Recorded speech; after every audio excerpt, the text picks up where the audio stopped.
80-year-old woman sticks her finger in a 100-degree oil pan. She fries them until they are medium rare and then pulls them out. Then she wraps them in thick gauze. She expects her fingers to be as smooth as a young girl's. Her sister was very confused by her sister's behavior, but she just sucked on her fingers and didn't do anything, silently stirring the fabric in the bucket. After 7 days of fermentation, Jenny removes the gauze from her fingers, only to find her finger had become even more wrinkled. She burst into tears. Her sister rushed to comfort her. She inadvertently put her tender finger and held it in front of her, like she had found a treasure. Jenny rushed to poke her sister's finger into the doorway, and there at the door stood the most powerful man in the land. He held the finger in front of him with reverence. He couldn't help but kiss it again and again. He could not wait to take the beautiful woman back to the palace. The king was a lustful old man, and he had developed a knack for it. He could tell by the sound of her voice whether she was beautiful or not. One day he was standing by the window pretending to be depressed. Suddenly a voice came from below. With his many years of experience in flirting with girls, the king felt that there must be a beautiful woman standing underneath. So he rummaged through his cupboard and found his precious necklace. He ordered his guards to give it to the girl in the cabin. Even so,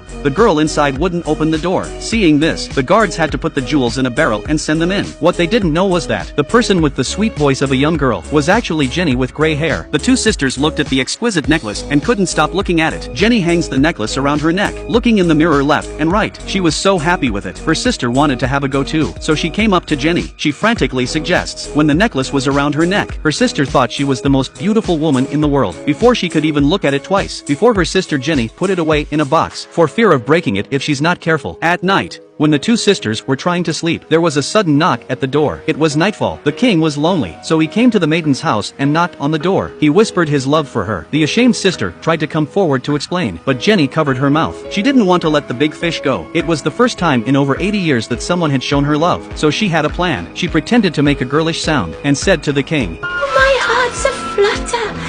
I feel faint. But all I can promise you today is this.